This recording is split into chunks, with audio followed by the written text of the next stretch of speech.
Okay, dude. Snicker up. That's very kind of you, man. Really appreciate you. Hi, everyone. Hi, Cass. Hi, Penguin. Hi, Clang. How you doing? Hi, 765. Hi, Ants. Hi, Jesse. Hi, NCF. Had a stressful day of revision today. Dude, is it weird that, like, everyone I've spoke to today has told me the same thing, that they feel hella stressed today? It's weird because, like, how common it has been for everyone today, you know? How are you guys doing, though? I hope not everyone's super stressed. Today's a bad day? Wait, why is it bad? What's going on, everybody? Why is everyone having a bad day? I'm super curious. Hi, Logo. Hi, Just. Hi, Toxic. Hi, Kevin. Hi, Dinkless. Hi, Smoked. Eclipse Day and a Monday? True. Honestly, true. Hey, Dane. How you doing? Today's the Eclipse Day for some of us. It's so cloudy outside that... Wait, when is it happening again? Is it, like, later on this afternoon? Oh, my God. Ivo, thank you so much for the Prime. Yo, Alex. Yo, dude. What's up, man? How you doing today? I hope you're having a good day. Hope, Ivo, your day's not going not good. Or going good and not good, rather. I should rephrase that. You've got my favorite key set on today. Yes, this key set is also available on Novel Keys, if you guys haven't seen that. Let me use the washroom really quick, guys. I need to actually, before we start up here, I'm just going to hit intro. And let me use the washroom real quick. Be right back.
Okay, I'm back. Hope everyone's having a fantastic day today. We are here. I'm here. You are here. Cutie. Oh my God, please. I don't know if this mouse pad's still available. It's really rare that I use mouse pads. I'm using this one here from Protozoa. You know, I don't mind the look of a desk pad on my desk, but it has to have like a certain look. Oh, dang! I just really want to wash my hands. I'm trying to... long story short, I think my hands are really dry this season. I have no idea why. It's like been the worst it's ever been. And I don't want to apply the same cream I've been doing. So I'm just kind of like cleansing my hands today. And then tomorrow I'm just going to start using something else. Why look up and damage your eyes when you can look at this dude? Alexotos. Oh my God, Cornographic, thank you so much. I appreciate the tier 1, man. That is very kind of you to say, dude. Yeah, I don't feel like stressing out my hands today with other hand creams, so I'm just gonna let them be dry today, and then I'll deal with them tomorrow, I guess. Bradlow, thank you so much for the Prime. Hey, Alex. Oh my God, and Schwinn, what's up, man? Thank you so much for the Prime as well, dude. I hope everyone's having a great day. Yeah, the desk is looking pretty nice with this this keycap set and this desk pad combo. But yeah, this is from Protozoa, if you guys were wondering. Hope you and everyone else is having a great day. Honestly, I'm having a decent enough day. I might... I don't want to... Alexot Way. Schwinn, thank you again, man. Feeling amazing, got a new mouse pad and IEMs. Which ones did you get? Which one did you end up getting? I might have to sell a few pieces of camera gear So that's a little smudge. But yeah, just things are slower, I'd say, which is fine. I find this time of year it's always a bit slower for everyone. It's like, you know, tax season and then summer it picks up. But yeah, it's been a long week, I'd say. However, I am excited to sit down and take some photos tonight because I want to take pictures of this board and I have some cool ideas for it. What's up, Alzion? What's up, Luda? How you doing? Does MX Black and Nixie's sound different? Slightly, yes. Just got my Zoom at 98 today. Which color did you end up getting? I will be covering the new Zoom, by the way. The one with all like 7 mounting styles. So that should be really fun. Oh, I am almost caught up to Shogun. What cameras do I use? Fuji for the most part. And then I have a Leica, and I might actually be selling some of the Leica stuff. Just like one lens from Leica, which is not even a Leica branded one. It's just a Voigtlander. But I'm probably gonna have to get rid of a lot of my Fuji stuff.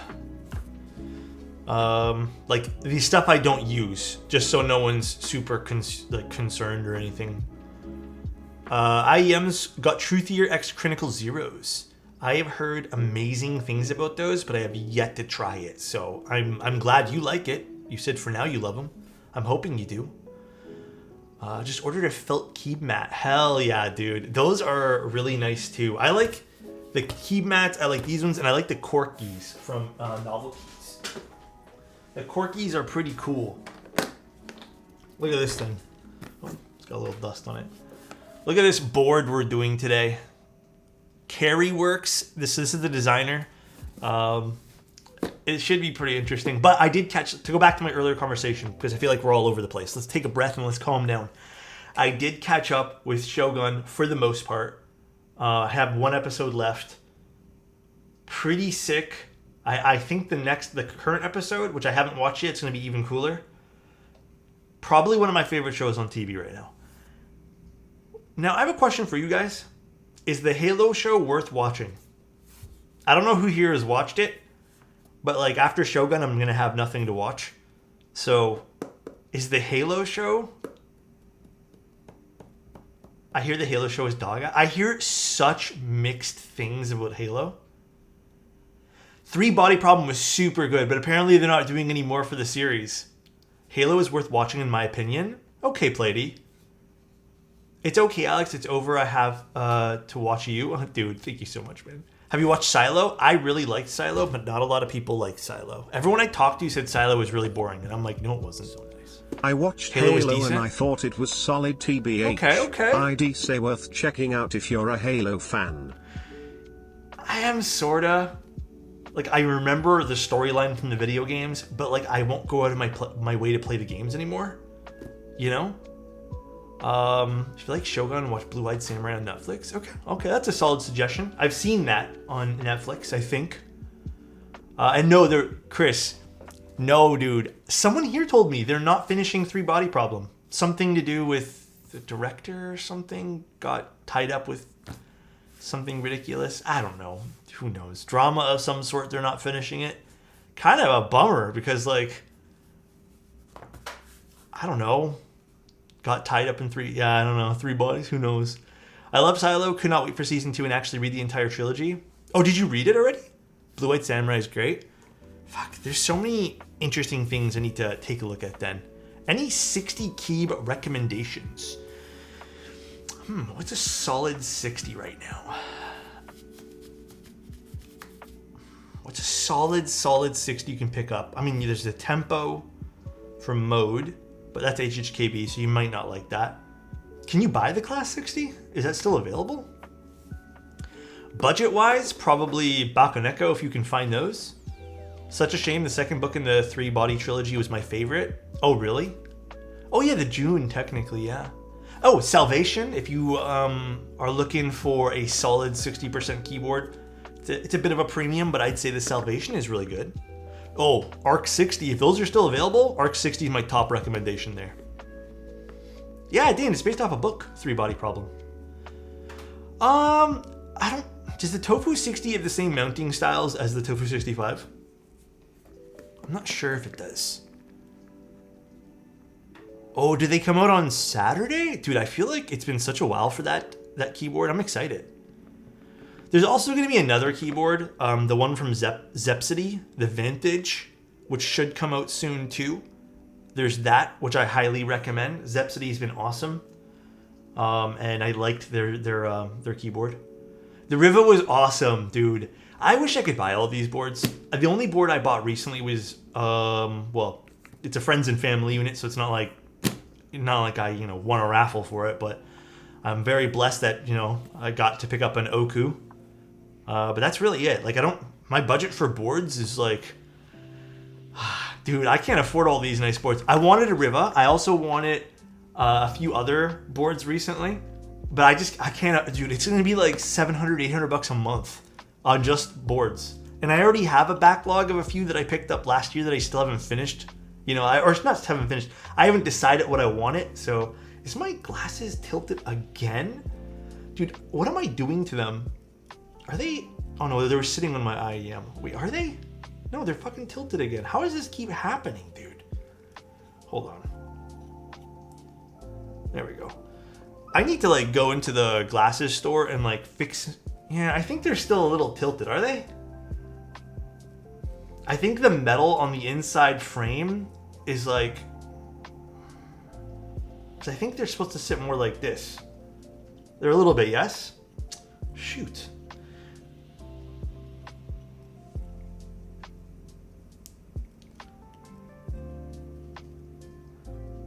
There we go. I think that's a little bit better. Seem a little bit tilted. It's been really annoying lately with these glasses, I have to admit. I think I'm probably gonna... This is my last metal frame. I think I'm switching back to... I'm probably gonna switch back to a plastic frame after this. I don't think I'm pretty rough with them, but... Yes, Utoy, I have learned that the hard way. I think it's better. That's a little better, I think.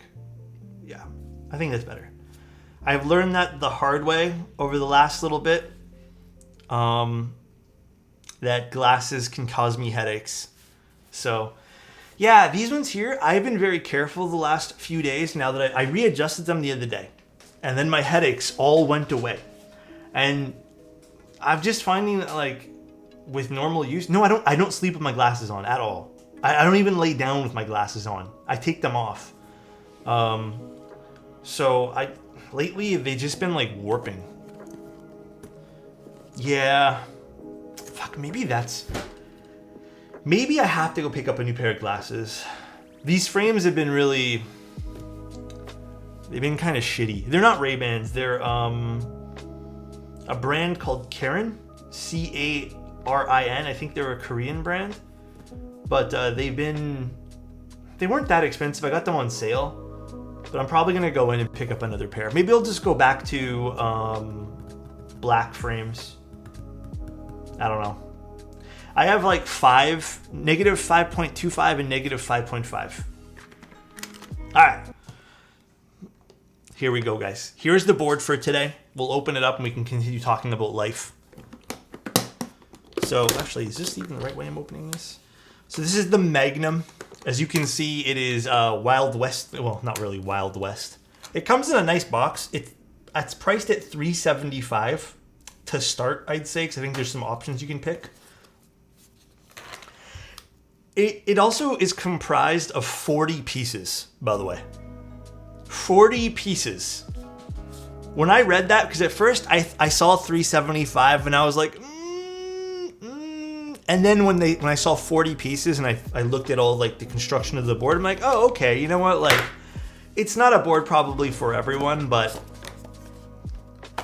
it's interesting. So you get a nice little metal carrying case with some egg carton foam here on the top. It's a builder's build. It is an interesting build. I don't think you really need to assemble all that much yourself, but it has some I guess some niceties to it, I believe. So this is the part I didn't really understand. I'm not sure if this is going to be limited edition, but they are shipping this out as a group buy. I don't know if it's limited to 100. I couldn't find that piece of info. However, it's going to be shipping in Q4. It does come with I'd say like a fair amount of cool little things inside the box. So it's going to be wireless and stuff like that too. I'm not sure if my version today is fully capable of doing that. The battery, you guys can see in here too. It actually is the only battery I've ever seen which kind of has some like theming on it, which doesn't really matter in the long run, but it's an interesting board. It also has some LED indicators on it. We'll take a look at it after we take the box out here. This is the only thing I wasn't a fan of when I was looking at the keyboard was this particular PCB.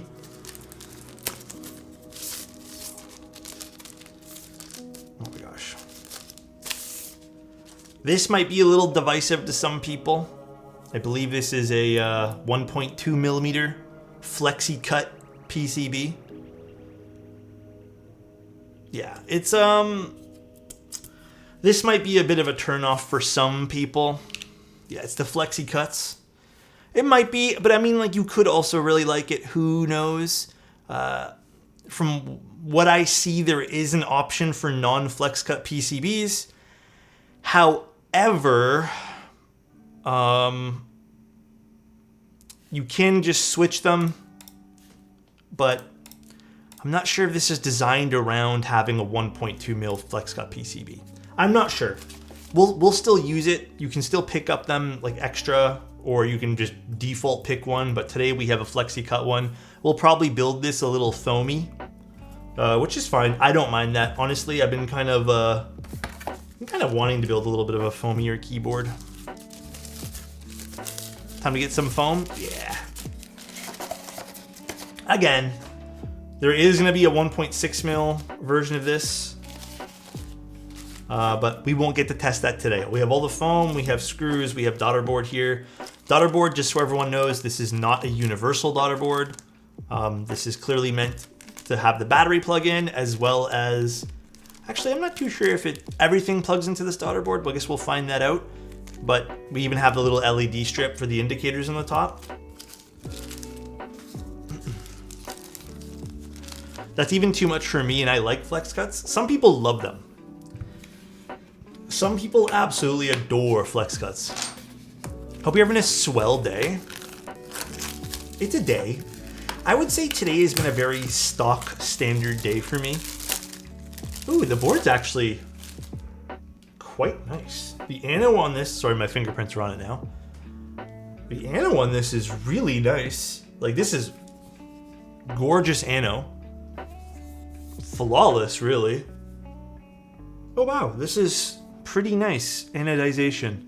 We have indicators on the top, which, you know what, I kind of like having those there. That's kind of cool because from my angle, you can just kind of see them. Apparently you can rotate the gun barrel. Yep.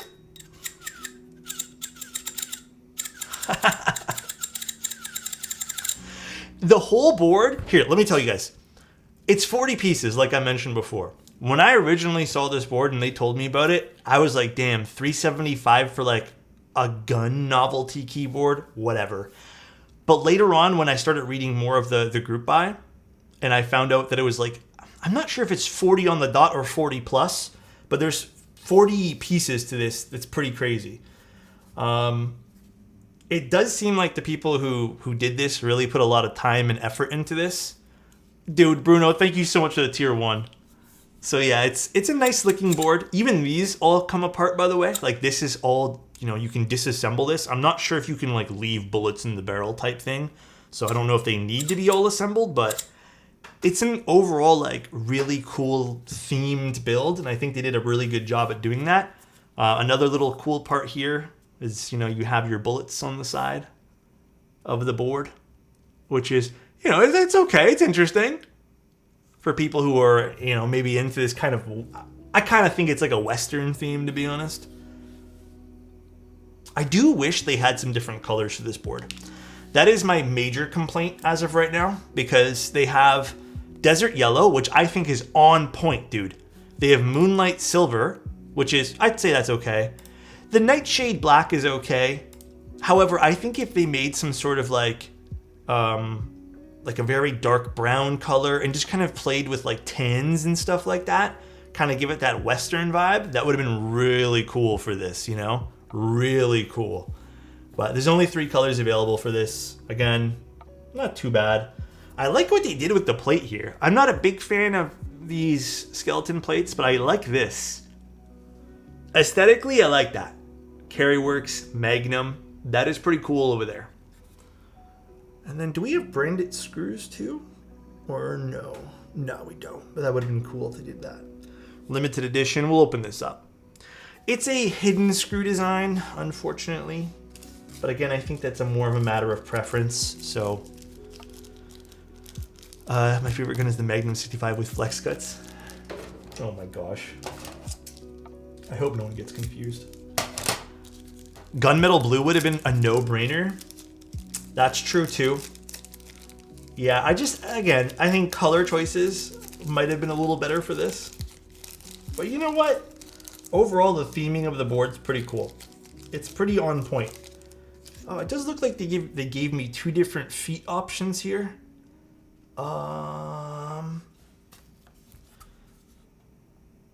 This does protrude a little bit from the back, which makes me wonder if these flatter feet will even work. I guess I'm going to try. We'll see. We shall see.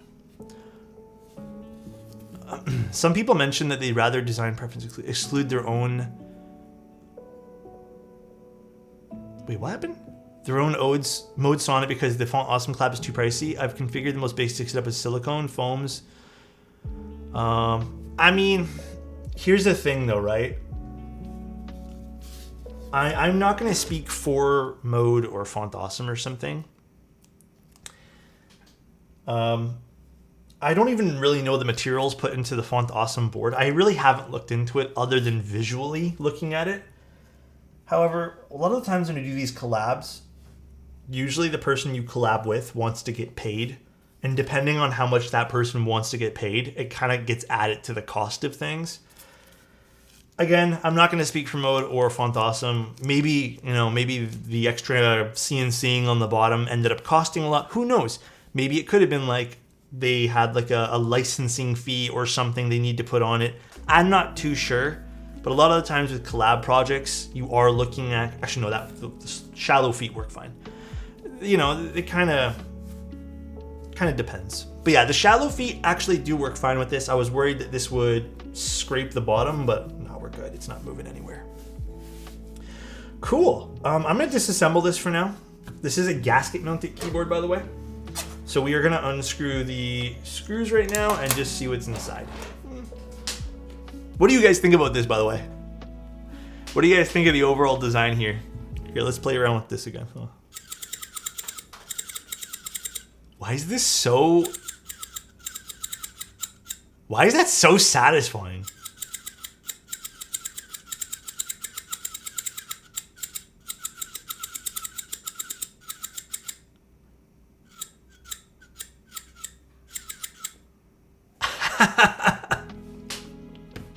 That's pretty fun. This is sick. Oh my god. They nailed the theme. In my opinion, they nailed the theme. It's pretty fun. Kind of fun, but not my aesthetic. Yeah, totally. I don't think this is going to be for everyone. What the fuck, Frank? Huh? It's gimmicky, but the kind of gimmicky that I love. Still wouldn't buy it. Totally get it. This is 100% not going to be a board for everyone. I mean, it's revolver themed, you know. It's also... I think it also might cater to a... I mean, depends on this PCB you end up picking up. Hi Alex, Power here's Tommy. Violet, thank you so much. I appreciate you. How are you doing today? Yeah, it definitely caters to a certain theme, which is fine. It's fine.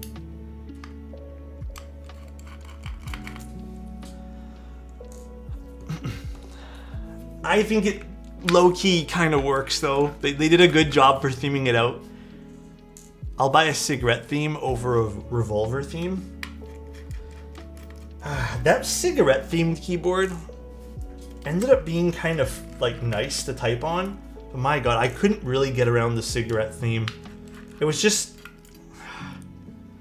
like, at least this you can kind of pin it on like a Western theme, and if you're into like Western movies, and you know, it's kind of fun to pick up. The cigarette one, to me, that was a harder sell than this one here.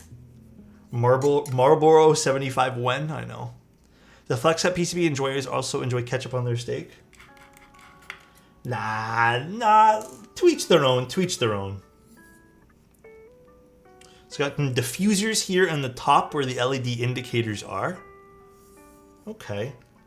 And this is going to be a gasket, so you have the slip-on sleeves here. Interesting. And we have some badges on the inside. Oh, I like what they did with this. So they still want you to see the battery, which is cool. I didn't even realize that was on there. I thought that was just a piece of plastic. They have a little acrylic window for the battery. I actually like that a lot. I don't know why. And they didn't make the battery kind of like this bland, generic battery too. It does have a little bit of theming on it. You know, kind of has some guns and stuff too to go with this.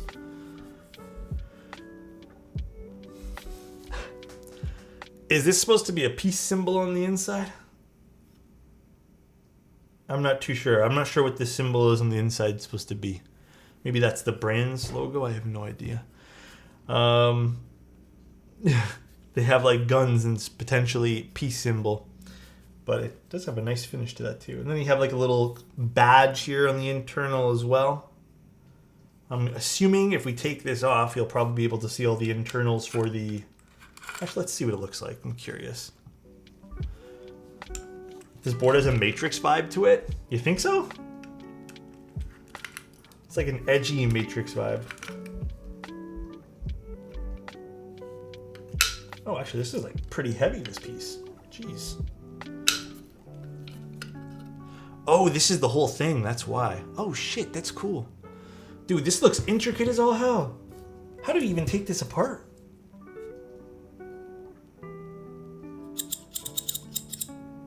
I don't know if you can. That is very... Damn. Peacemaker. That's true, too. It rotates? Yes. Interesting. Very, very interesting. Can I just buy this? Very, very interesting. I got my slimy fingerprints all over it. This is so fancy. What the hell? Yeah, you know what? It's kind of growing on me. I like the overall effort they really put into this board. Cool. I just want that as a fidget toy. I think it takes a lot for boards to kind of stop me with like gimmicks lately and make me go, oh, that's neat, instead of like, oh, that's kind of gimmicky. But I don't know. I mean, it work if it just like did something weird, like lit up, but it actually works with the theme of the board, which is really cool. So, and then we got a little badge. It says number 38 of 100, limited edition. And it just says Magnum customized keyboard. And just so you guys know too, they're letting me, I think they're letting me keep this. Obviously, eventually I'll probably just give this away with the rest of them. Yo, amazing. I want to see your internals, BB. What the? Huh? Huh? It's rainy here? Yeah, it's not that nice here either. And then we have our skeleton plate. A bit smudge, but whatever. Alright. Okay, I might need to go get some screw-in stabs for this. But we do have Flexi Cut PCB today. Bluetooth module here at the bottom. The battery plugs into the Daughterboard, which, you know what, I kind of prefer. That way there you don't have like all these wires hanging from the PCB. And then for options, we actually have quite a bit of options on this. So we can do ISO, we can do split backspace, split left, caps lock and step caps, different bottom configs. So you know what, props to them. I think the other PCBs can be exactly the same, just minus the flex cuts and thicker. Good for them. They put a lot of options on this. Very, very good for them. So, is your desk mat still available on the market? The one I'm using right now? I don't think so. I don't know if it is. I think they might have sold out for it, and I don't know if they're restocking this. Dang, you know what I'd always restock though? My love for you, bro. I hope you're having a great day. All right, dude. Know that it's always in stock, all right?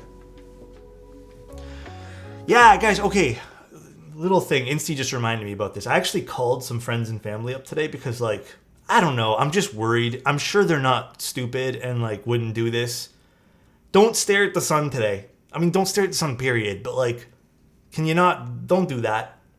It's not good for you at all. I think within a couple of seconds at totality, because the way your eyes will open to kind of absorb more light because it's going to be dark, you have the potential to hurt yourself. So can you just not? All right? They're doing LASIK in real time. Yeah, use correct eyewear, like Insty said. Make sure it's like legit eyewear too. Work gave us Eclipse glasses and you can't see anything with them on. I mean, that's the whole point, right? You want to not be able to see much. It's super sunglasses basically. All right, well, this is interesting. Let's figure out our stabilizer situation here. Now, before I jump to conclusions, I don't think they gave us any sort of... no, they didn't.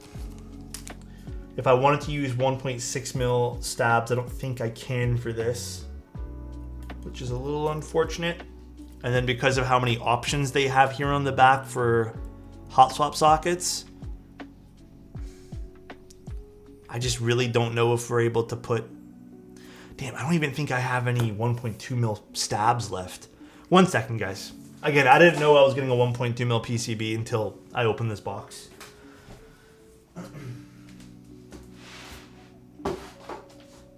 Let's see what I got for stabilizers.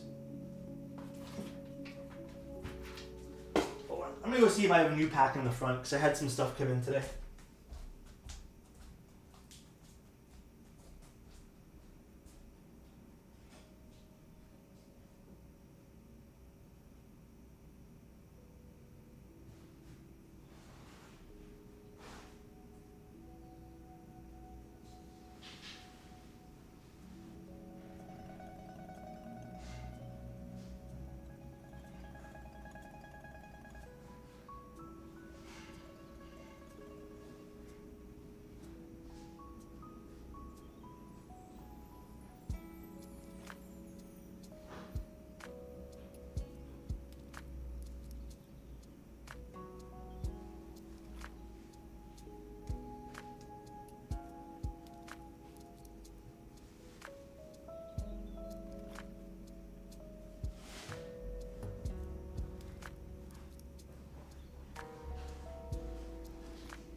We'll just use a set of Duroc stabs for the time being.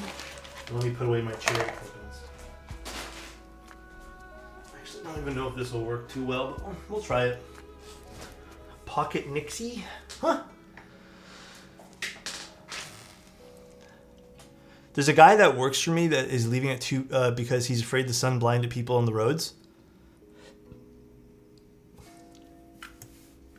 Damn. I don't even know what to say to that, Clownfish.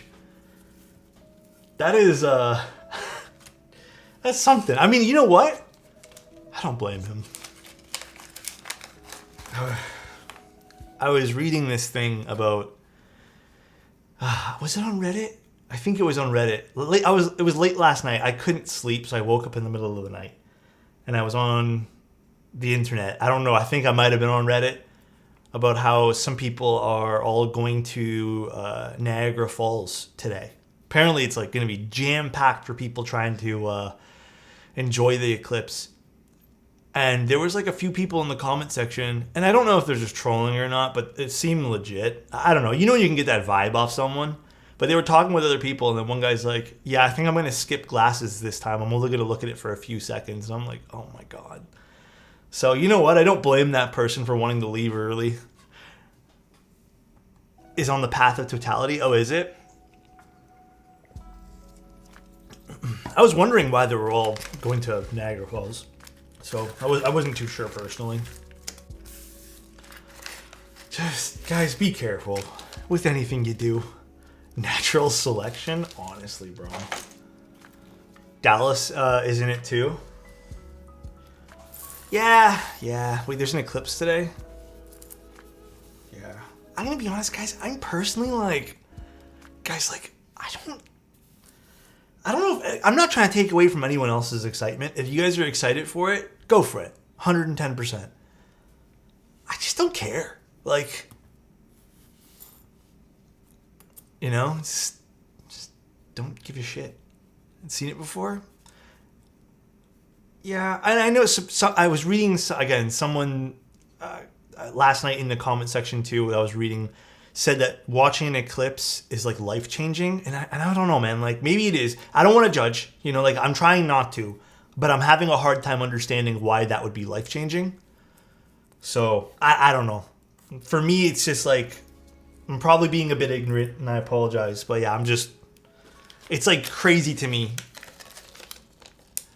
Can only change life once, I guess. It's life-changing for the socials. Yeah, maybe taking pictures of it and stuff and posting it. Someone a few years ago, it didn't change my life, but it was cool looking. I've seen an eclipse in the past, and I like I've said, I've been like, oh, that's cool. And then I've just kind of like moved on with my life. I think for me... you know what? I was going to say, I find totally different things life-changing in quotations. I'll get a 7U wire here in a second. When they saw it for the first time, they understood why the Mayans thought the world would end when it would happen. Yeah, if you like don't understand that stuff, I guess. I get that. Hanging out with people during it is life-changing? Yeah, I mean, I think that goes with any event in your life, right? If you're with people you love... And that's why I always tell you guys, you know, don't be afraid to call people you love. That mustache is life-changing. Oh my goodness. Oh my goodness. I do feel like people are overhyping it a lot. On the other hand, I understand why it can be life-changing. I feel like I can really put how small we are into perspective. That plus the overall atmosphere change when it happens. I think anyone who lives in gloomy weather all the time, like, dude, we have had the worst gloomy weather over the last, like, year and a half. I swear to God, it has been the worst I've ever seen in Toronto. I don't like the outside. Blips, thank you so much for the 20, man. I really appreciate that. Thank you, man. I don't like the outside much either these days. But yeah, like, living in gloomy weather, so it gets dark for a minute, it's like, oh well, it's dark all the time here. But I'm sure if you lived in sunny weather all the time, like it'd be super cool, you know, at the middle of the day. For me, I'm probably not even going to notice. I read your stab listing. Thanks. Any advice on that DM about stabs I sent you? I have to check after this. Way too lucky. Just shut off your lights and boom, total eclipse. Yeah. Well, way too lucky. Message me again here. What was it again? I'm visiting Toronto for the first time next month. Got a 12-hour layover there. Any recommendations for touristy things to do? Ooh, okay. On a scale of 1 to like very touristy, how touristy do you want to be in Toronto? Because I could recommend you the generic things, or I can recommend you things that I think are fun here. But they're not very touristy. Like, they might not be memorable to you. 12 hours is a pretty decent day, though. Keyboard Mason, how you doing, man? Go up the needle. Dude, the CN Tower is lame as fuck. I don't care what anyone says. There's an issue I'm experiencing with Owl Lab stabs in QK60. They're not returning properly. Are they screwed in properly? And then the other question is, are they over-lubed? Wait, who asked that again? Was that Krydar? Just recommend things you think are fun? Okay. If you're coming to Toronto and you want some free stuff to do without having to spend any money, and also I assume... Okay, I'm going to make an assumption here. Okay? I'm assuming you're landing in Pearson Airport, so YYZ, and I am assuming you're probably not going to want to rent a car for 24 hours or 12 hours. So you're probably going to end up taking the Union train, or I guess the train to Union Station. So from Pearson to Union. If you're coming to Union by train, you can actually explore Union Station, which is pretty fun. It kind of leads into the path and stuff like that too. It's pretty interesting. Or you can go outside and you'll be at Union Station, which is pretty cool because it has like a cool exterior. It's big pillars, very interesting architecture, I'd say. I would personally go one of two ways. You can either take a walk, it's a bit of a longer walk, to Chinatown, like Spadina. I think there's a lot of fun stuff you can do there. You can sit down, I don't know if you're alone, but like if you go with people, you can sit down and go to a board game cafe for the day. It's pretty fun. Explore Kensington Market. I think that's a very fun place to go hang out. Kind of iconic here in downtown Toronto. Or you can go the other way, which this is my preferred way. There's lots of food everywhere. I would head, I guess it'd be east, to Distillery District and spend a few hours there. It's like a totally different vibe within the city of Toronto. You can go there. I think that would be really fun to go to. There's some good eats there. You can explore some free history about the Distillery District in Toronto, which is fun too. And then if you get sick of that, there are lots of other things in the area you can go do. You can just head north a little bit, and there's another kind of like different type of marketplace you can go to. There's Gerrard Street, which has some interesting stuff too. I don't know. I think there's a lot of fun stuff you can do. Alex, he needs to use transit if he's going to Union. It's a bit of a trek. Nah, it's not a bit of a trek. It's like 30-minute. I'm gonna be honest, there ain't fucking shit to do near Pearson Airport. There's nothing there. I would spend the $9 or $10 and take the train, which takes 30 minutes max. I swear to God, 30 minutes to go from YYZ to downtown Toronto. It's not a whole lot. That's a trek? No. Even if it's an hour, I'll still do it. Yeah, he has 12 hours. It's a 30-minute train ride. It's easy. You don't have to walk at all, really. And then you can just walk from Union Station to Distillery. That will probably take you 15 minutes. That's it. Oh, from Union to Spadina? It's like a 30-minute walk. That ain't hurt nobody. It ain't hurt nobody. It's a nice walk. It's not life-changing per se, but for astronomy fans, there's trees to watch. Yeah, that I can agree with, Zany. The totality lets us see the atmosphere of the sun, which is not visible otherwise. It's good for research and understanding. Oh, see, that's really cool then. Social media has hyped this in a bad way, IMO. Oh. So do you mean just like people are just kind of doing it for clout? Watching it for clout? 30-minute walk isn't terrible. I do 1 hour of walking every morning. Perhaps I'm a little bit of a... My girlfriend tells me this too, eh? I walk everywhere. Like I only just got my driver's license recently. And for me, when someone tells me it's about a 30-minute walk, hour walk, I don't know, man. I'm just like, that's pretty normal. Like that, I'll do that. That's easy. That's not a whole lot of time. But like some people I know, when I tell them hour-long walk, they'll look at me like I'm fucking batshit crazy, dude. They'll look at me like I don't know what outside is. So, congrats, Alex. On what? What'd I do? What'd I do that's congrats worthy? 30-minute walk is a lot for any of us in the burbs. Even when I kind of lived in the suburbs-ish, I always walked 30 minutes. Oh, my driver's license. Thank you, guys. Appreciate it. Thank you. It was nerve-wracking for sure. Very nerve-wracking. Now I have to go take the second part of my license test, the next part of it or whatever. Yeah, walking is good exercise. I'm definitely more on the side of Tim, but I think you guys in Cali have it a little different though, Insty? Like, I feel like 30 minutes doesn't really get you many places in California. Yeah, so Krydo, you could also take the streetcar. It's $3.50 or something nowadays. I don't know what it is exactly. I just have my Presto card that I load up with $20 every month. I don't do a whole lot of going outside and using the TTC, but I'll just walk it if I have to. I live in North York, and there are so many great places 15 to 20 minutes away. Yeah. Toronto is, the GTA in general is pretty great for walking. But yeah, and then after, like, I'd say the Distillery District can be a few hours of fun. I think you'll really enjoy that. That is my personal, like, when I'm trying to de-stress in Toronto, I actually like going to Distillery. There's also some great parks a little bit north from Distillery too. Again, I think you can probably end up spending the whole day just like in the east area of Toronto.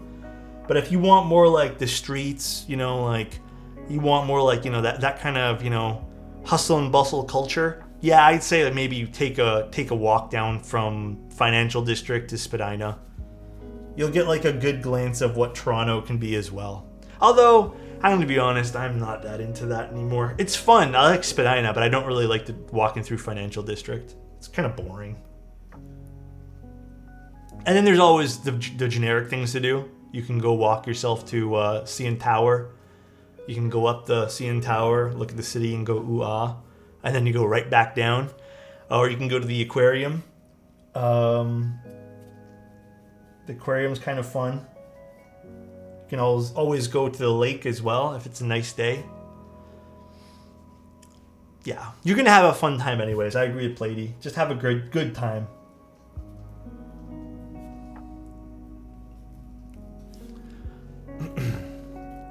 Are we past cherry blossom season yet next month? I don't know. You know, I've never seen that here in Toronto. Every year I've tried to go to cherry blossom season at the park. Dude, it is like jam-packed. I've never got to go. Every year I go to High Park. Well, I haven't been in the last few years. But every year previous to that was jam-packed. I couldn't really enjoy myself. I don't even go to take pictures. I just want to go to like enjoy it. But obviously, I get it. Everyone wants to take photos and stuff. But it's just really tough to like walk through sometimes, especially on a nicer day. So I saw the cherry blossoms in Seoul this year. It was packed as fuck. Yeah, it's always packed. Dude, even yesterday was a nice day outside, and we just basically like we went outside to go grocery shopping, and it was packed. My trip was almost accidental. There's a non-stop flight from Argentina to Atlanta, my final destination, but flying YYZ and then to ATL was like a grand cheaper. Oh yeah, hell yeah. So I just filed for an electronic visa, paid the 7 CAD, and started looking at what to do in Toronto. Hell yeah, dude. Yeah, I think you're gonna enjoy yourself. There's a lot of fun things you can end up doing here in the city. It was nuts everywhere yesterday. Yeah, I was jam-packed yesterday. I feel like I'm just getting a little older too, where I don't know. You know what? No, I still enjoy going out. Fuck, I don't know. Maybe you guys can correct me on this. I feel like I love going out. I love going outside still. I love it. When I was younger, I used to come down to Toronto all the time, like downtown, because I never lived downtown, and I would always just come downtown, take pictures, and spend the whole day here. In recent years, though, dude, I swear to God, the streets are so packed, and I swear, everyone is just a jackass on the sidewalk now. You'll get like a line of 3 people who are taking up the entire sidewalk. Nobody wants to move. Nobody cares that, like, they're just so concerned on themselves. It's really tough. Like, I don't know. It's hard for me to go out now and you know, I guess walking around everyone. So, sounds like downtown. Yep. Yeah, I just feel like it's worse these days, you know? Let me get a 70 wire. I don't know, man.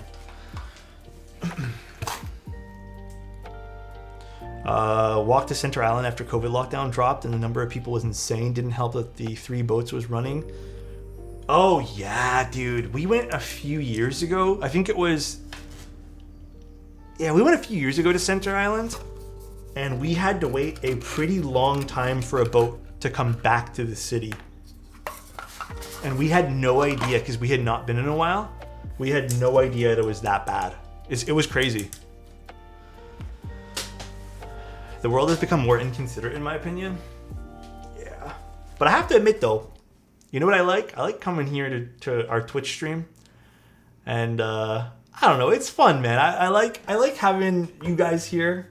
It always makes me feel better. I think we have a really good group of peeps here. A good review of this board? Has no one taken a look at it yet?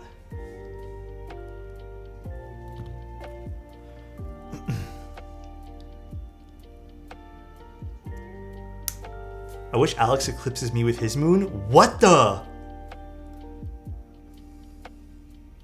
Huh? You one of the earlier vids going out of it? That's so interesting. I actually told them that I think I was going to be late doing this stream because it arrived late. And I told them I would do it on the, I think the day one when the GB opens, which I think was yesterday. Can I get directions to Alex's? What the? DN Tower? What the hell?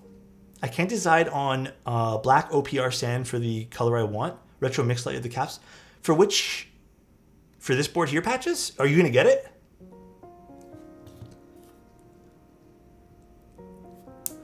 Oh, Patches, hold on. Did you just tune in, Patches? I want it so badly. Patches, check a look at this.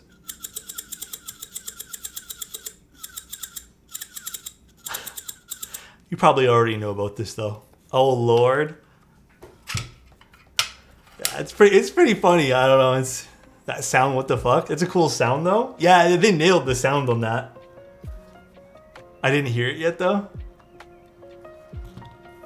Yeah, they nailed the sound on it. So good. Yeah, I agree, dude. That's so creative. Yeah, they did a good job with it, huh? But does it wirelessly charge your iPhone though? True. Dude, I've been seeing a lot of ads for the Cyberboard again recently.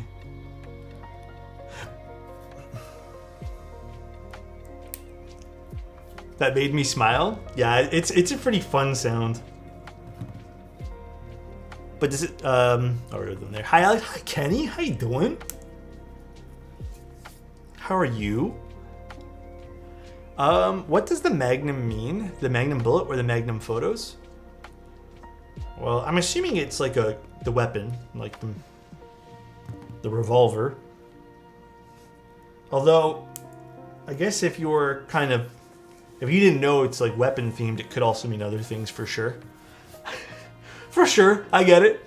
Little sussy things. This channel is such a good vibe. It lets me indulge in my new hobby of keyboards and chill while I work. Yeah, I'm glad, man. I hear a lot of people tell me that they use this channel as like a bit of an escape during the day. So I'm very happy that I'm able to help with that. It's pretty awesome feeling, I will admit. Magnum ice cream? Yeah, that's what we're talking about. Magnum ice cream. Yeah.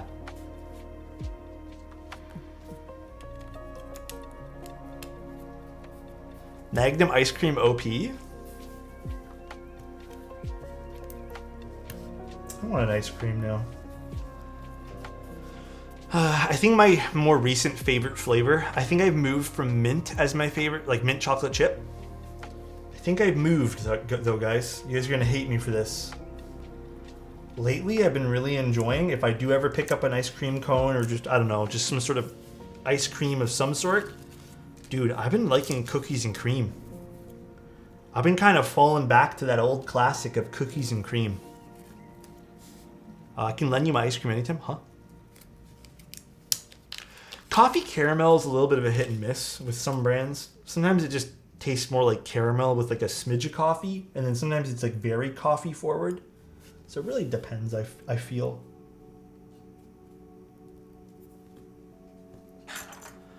Cookies and cream is good. I like cookies and cream. I think lately it's like the safest flavor for me. Although, there was one flavor, I believe it was from Breyers or Chapman's or something, which is like a, I don't know if they do this flavor, like, you know, like the not real ice cream, I guess like the frozen dessert they call it. They had this one called Heavenly Hash, which was like vanilla chocolate, I think pecans and some other nut of some sort and like chocolate bits. That was really fun. I like that flavor too. What kind of tricks you guys got for cleaning desk pads? Man, I have nothing good for you. throw it in the bathtub and kind of put some soap on it and then wash it. Why do manufacturers do gold plate parts which don't carry a current? Risk of plate chipping onto your board? So wait, why do manufacturers gold plate parts which don't carry a current? Risk of plate chipping onto the board. I don't have a good answer for you there, unfortunately. That sticky paper roller, I think it's really only Duroc that does that. I don't think many other, like Duroc and maybe 2 other stab companies that do that. I think the majority of other stabs I've seen just have black parts on them or silver, like whatever the metal would be. Have you seen the new Work Louder keyboard? What do you guys think of the Work Louder keyboard?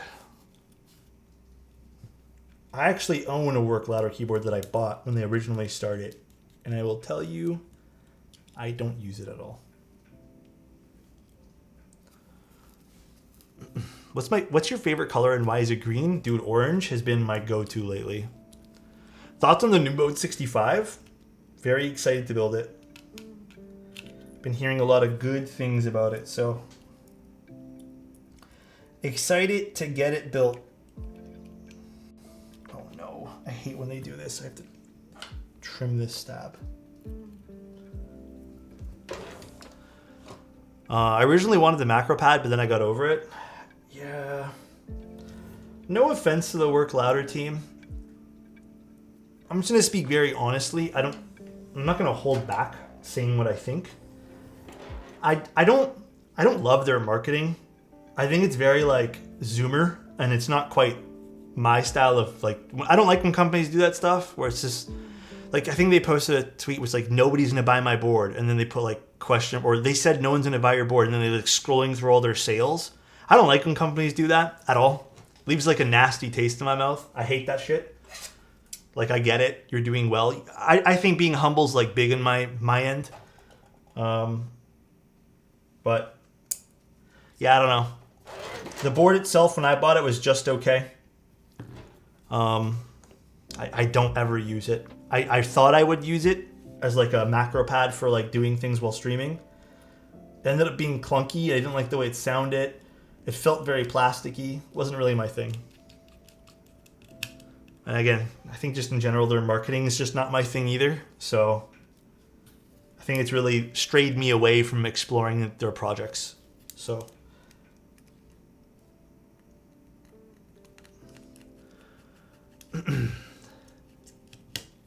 come on, why aren't you screwing in? There we go. Which company are we talking about? Work Louder.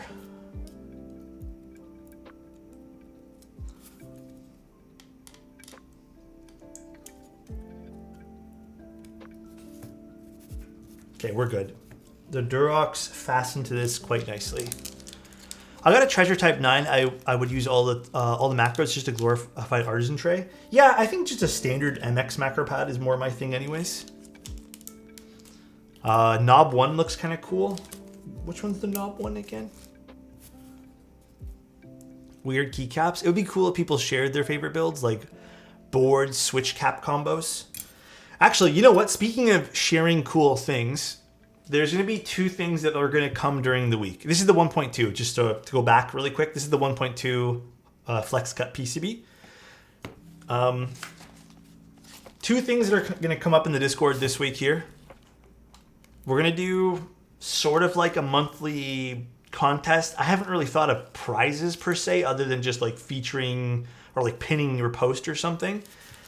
But we're going to do like, this is purely for fun, by the way. We're going to do themed photo contests, or I guess themed photo months. So like we'll pick a theme for the month and we all can see who takes the best photo within the theme.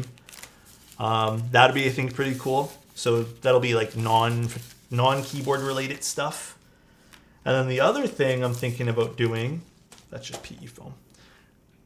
I'm thinking about doing keyboard contest for photos this month as well.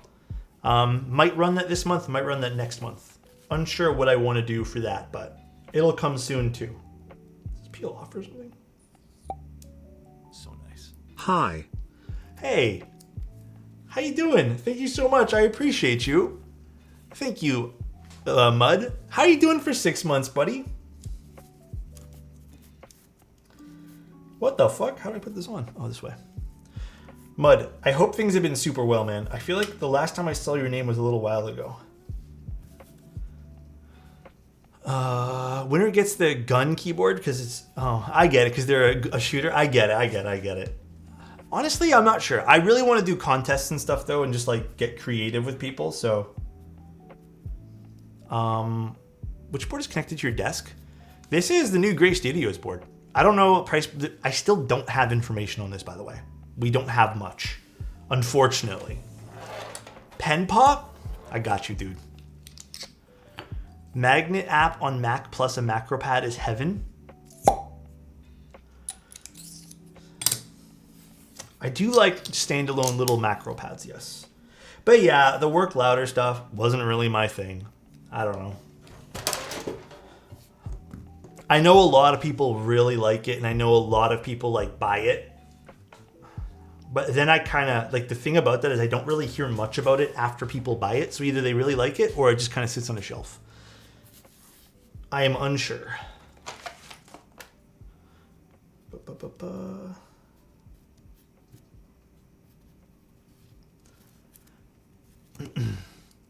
would be nice to see and like the Keeb photos in a platform better than just post in Discord. Maybe I'll think about something on the website. Maybe I can like either make something quickly or like find an app to put on the website for that. So for sure. Type on the Gray Studios board. Okay, 1 second. Here, let me open my notepad up.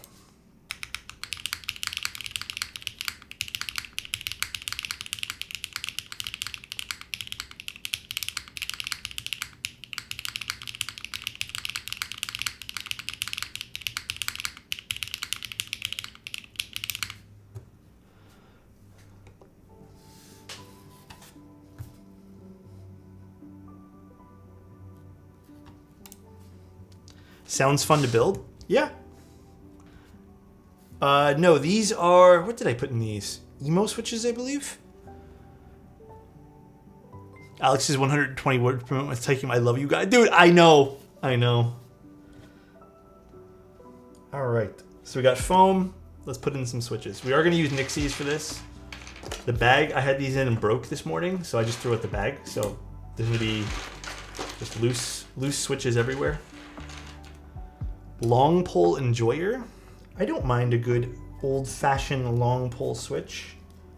I think I'm sort of getting phased out of long poles though. There's only a select handful of long poles that I truly like enjoying, or like using rather, and still enjoy. Nixies, no way. I've never seen these switches before, right? Damn.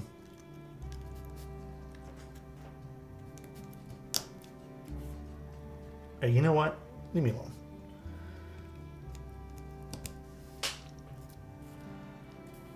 Yeah, lately full travel just feels nicer, but there are certain boards or like certain switches and certain boards where I just feel like long pole suits the board better, and I still don't mind a long pole switch. I think the only long pole switch that I truly feel like is a little bit unusable for me these days is BCPs, but I go through phases with those. And before Alex was like, guys, give me a break. Please give me a break, guys. I've had a long day today. Oh, this desk pad goes very nice with these switches. Very, very nice. So BCPs for me just feel too harsh for a bottom out. So I haven't really been enjoying them. No, we're just gonna do standard today. HMX versus Nixies, very different. They're extremely different switches. I couldn't tell you that one's better or one's worse. It's really preference at that point. Yeah, the B-Sun ones, Frank. I ordered some Nixies films and springs. First time trying a cherry switch since Brown's. Time to see what all the hype is about. I think you're going to like them. I personally do. I actually had a few build requests just for switches come in a few days ago. And I think I'm just doing batches of Nixies. More and more people are noticing, or I guess realizing that I also can just do switches standalone. So I'm seeing a lot of people what they want to use for switches, and it seems like actually a lot of people want to use cherry switches.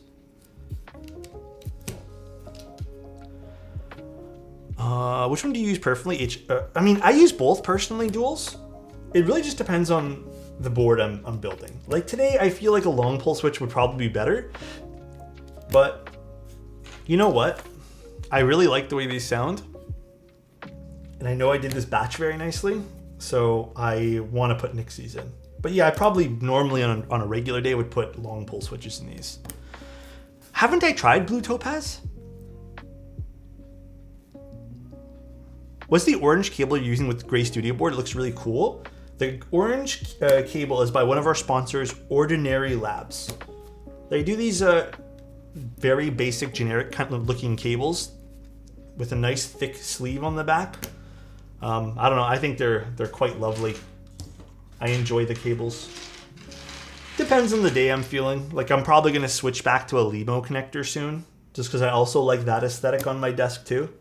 But it just depends. It depends on like what I'm feeling for the week. I like to change it up. I really like HMX so far. Haven't tried Nixies yet.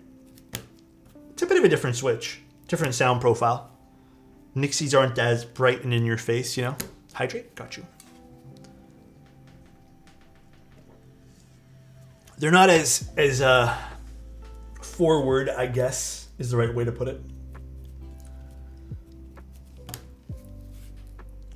What's the best spring weight? Dude, this is so preference based, but personally, give me a good old fashioned 50, okay, maybe 58 gram, 56 gram spring, and I'm solid, bro. But you know, some people like a little heavier, some people like a little lighter. It's really preference. It's kind of like flex cuts too, right? It's all preference based.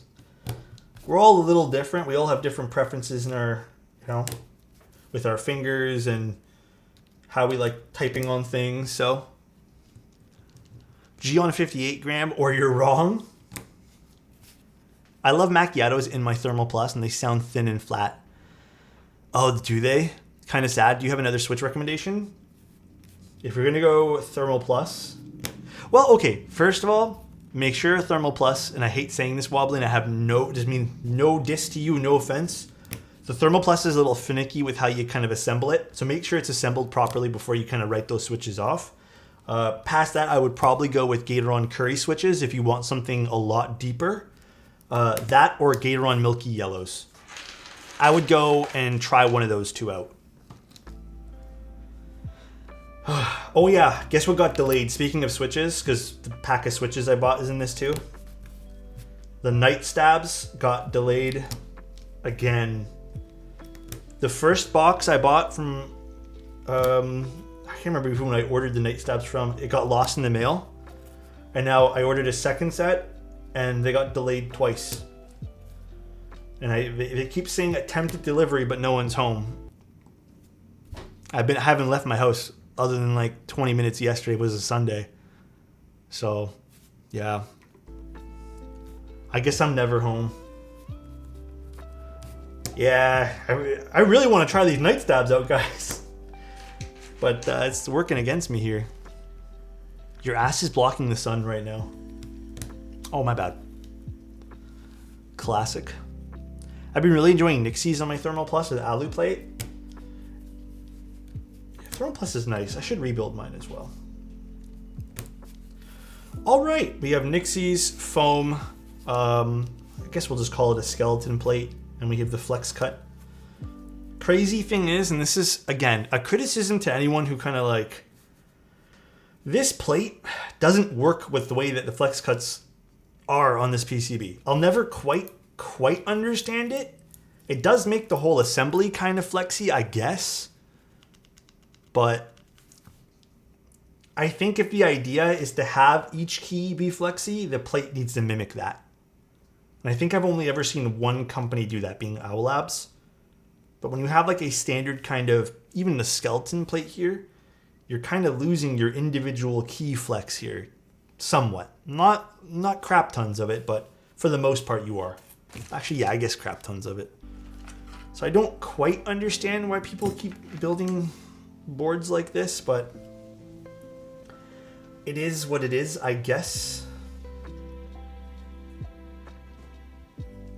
Little bullets on the side here, pretty neat too. Oh look, the sun's coming out. Crazy. Hi Alex, how you doing? Did you lube these Nixies? No. These are my Nixies. These are my own. All right, let's plug some stuff. Actually, let's plug the Daughterboard in first. And I guess we have to do the Daughterboard and the LED connector here too. Oh, they have a ribbon cable. I kind of get why. I get it. How do you open this particular one? Where's my tweezers? Happy solar eclipse? Did it already happen or is it happening now? I don't know. It's cloudy as hell here all day today, so I think the sun just came out now. This is the first time I've seen the sun all day, so. Happening here in a few minutes. It's about to happen. Be careful, please. I'm not gonna lie, I don't really know which way this is supposed to go, but I'm assuming it's this way with the white piece facing up.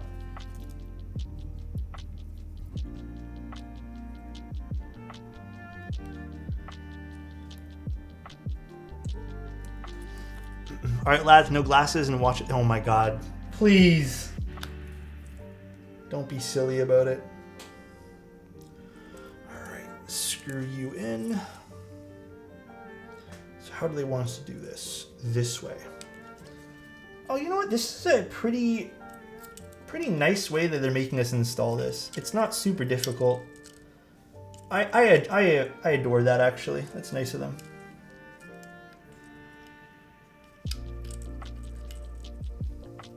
Actually, is it supposed to go this way? Yeah, it's supposed to go this way here.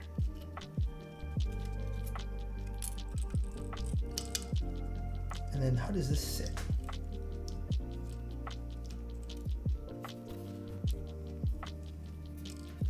Hold on a sec, guys. Sorry, I'm trying to like piece this together properly. How do they want us to sit this? This board is some crazy design, yeah. I feel like if I press down, this isn't a break.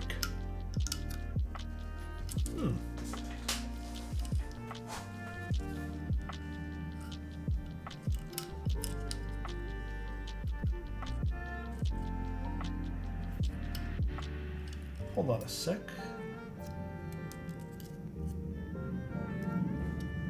Do they want us to go this way? No, I can't go this way.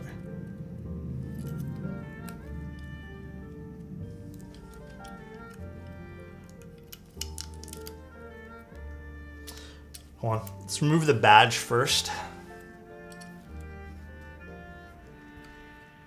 So I think I understand how they did this to a certain degree. Actually, no, there's no room for the badge to go, actually. Hold on, guys.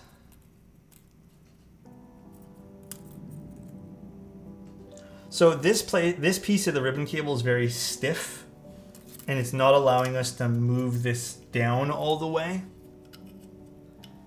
Because the ribbon cable then just gets like pretty much stuck on this.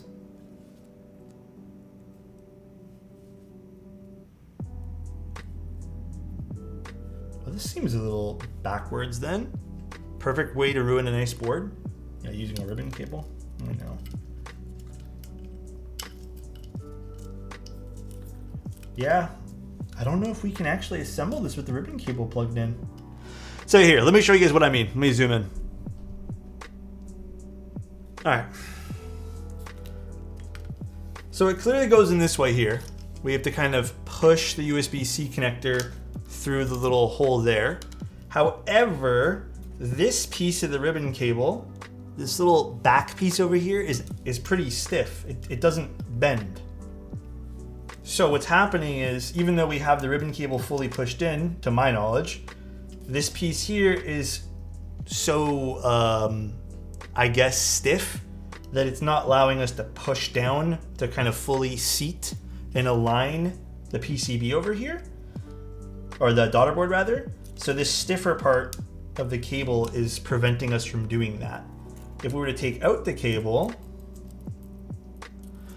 I know, I agree with you there. If we take out the cable and go to seat that exact same thing, we can see it then sits flush. So it does look like they've included some sort of slit over here for the ribbon cable to feed through after you've put it in. However, I can't do that because of how, so up to here, this length is the non-bendable part.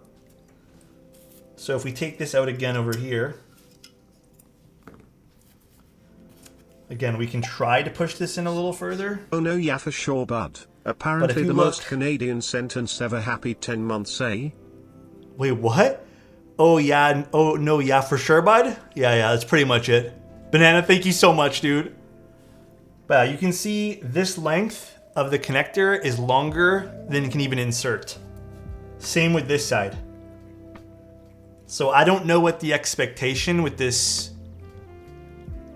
is, but unfortunately, I don't think we can insert this. This, I feel like, would need to be recessed back a little bit, but I don't think it can. Actually, maybe it can be. You need to recess this back a little bit. Take the middle weight out. The issue with the middle weight, taking the middle weight out, is there's no, again, I don't know if I can show you this properly. This is solid. This is a solid piece on the middle weight here. There's no like indentation, anything like that. Is it upside down? It's not upside down because this is the only place for the battery to plug in. And if it was upside down, just push harder, it'll fit. It'll break if I push harder. Trust me, it will break. The only thing I can really think of is if I bend this ribbon cable, which I feel like this will snap too.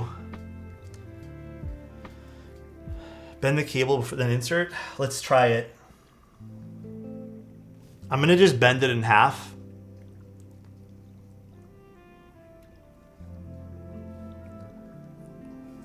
I don't love doing that though. Tell you that much.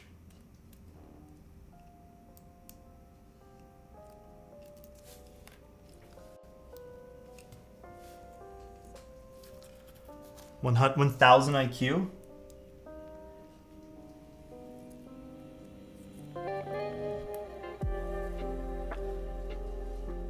All right, so now it should sit flush because I've bent it manually. However, I think that's a bit of an oversight on their part, to be honest with you guys. I think they kind of do need to look into that.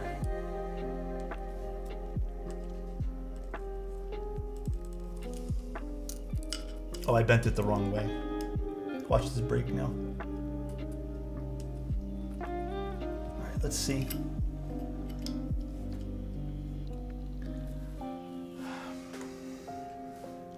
Okay, it goes in. However, I don't like the way that feels. Like, I don't like the way this assembles.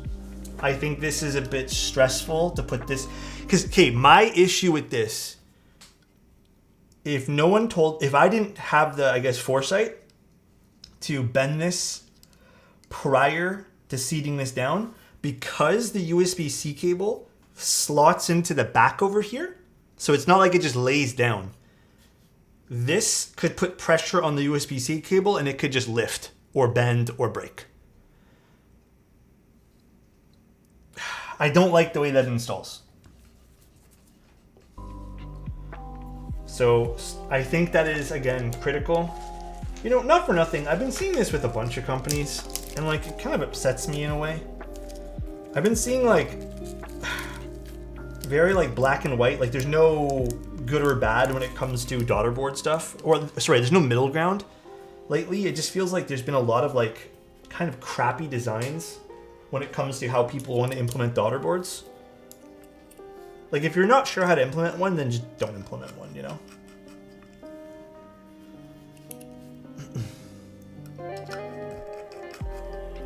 I really hope this works. This thing's like, look at this. Really hope this works though. I don't even know if I installed it the right way.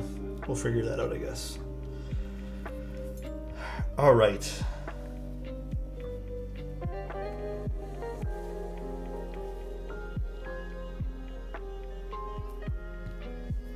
So I guess now we have to install this second one over here, which is on the top, I believe. So this sits here. Ooh, this looks like it's going to be awkward to install as well. This sits, I guess this would have to go this way. This sits here on the top. These are LEDs that would go here. Now, my main concern with this,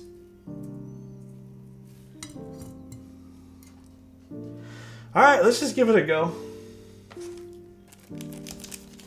You know what wouldn't be awkward to install? Tell me. How do you use Nixies though, so we have a baseline to compare to? Yeah, we did have to put some foam in this just because like I already, like, I don't know, I have a feeling how this will sound with no foam with flex cuts. How sus can we make this chat? Oh my god, please don't make it so sus.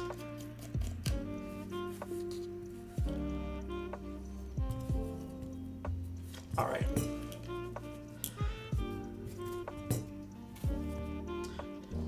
That's done, that's done. The cable. I guess, how do they want us to install this? Oh, this would go this way, my bad. How do they want us to put this Daughterboard on? So, the next step of this is installing this Daughterboard to the top case. Ah, man. You know what they should have just done? They should have just extended the PCB up a little bit and put LEDs here, instead of adding another wire.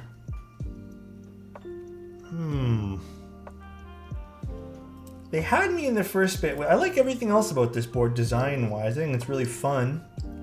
But yeah, installing some of these things seems to be a bit of a miss. I mean, it's not terrible. We're getting through it. But, again, I'm not in love with the install of this board. Oh yeah, here's the second thing I'm going to absolutely hate to do. Hot swap socket right in front of where the wire is supposed to go into. God damn it. I hate when people do things like this.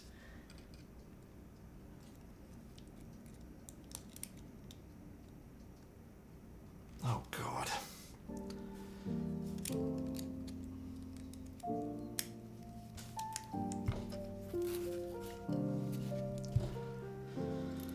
Ribbon cables. You know, I figured after complaining, not just me, but I feel like lots of people complain about ribbon cables. Complaining this often about ribbon cables and still people use these in builds. This board kinda a pile NGL. Before. Yeah, I know, it's a little bit awkward. Alright, got that in. Not the worst thing to do in the world, but still awkward build experience there. Alright, now we have this cable, which needs to plug into the top. So what's the expectation here? I guess we just plug it in. That's not that difficult. And then do we just kind of force the cable down? All right, that wasn't that bad to do. However, I guess they want us to clip the switches. Okay, I'm just gonna take the switches out for now. Which switches do I need to take out? Hold on, 1, 2. This I don't like either about these hidden screw boards. Oh shit, there's a lot of ones that I need to take out here. Hidden screw boards suck for this, by the way. A think I need to start being more critical with this particular the hidden screw stuff. So I'm gonna say this, and this is not just for this board, okay? Let me do a quick little rant and explain why I don't like this. Number one, install requires you to either clip the sides of the switches on certain screwless hidden screw boards, or it requires you to install them afterwards. Either way, so clipping the sides of the switches is probably the least abrasive way to install these. It's not terrible, but it's awkward, okay? Number two, and also, who wants to damage their switches? Number two, if you're requiring people to insert the top plate first, then insert hot swap sockets, I have a big problem with that, because if someone who's only built 1 or 2 boards, you're going to end up potentially having no support underneath this socket. And if you go to press this in, you run the risk of damaging your hot swap socket. Also, you might not get a good fit on your socket as well, like your switch. Some boards... Tofu 2.0 is hidden screw and doesn't remind me of a vacuum cleaner. Some boards do it okay. That's what I was going to actually bring it up. Some boards do it okay, where like I guess the screw in areas sit flush and nicely, where you don't need to remove switches and stuff like that. But just as like a reminder to people maybe watching this who are designing a board, who are like, you know, pro screwless design, they don't work for everything. And I do think that if you're considering doing a screwless design, it'll be better to be careful with how you implement that.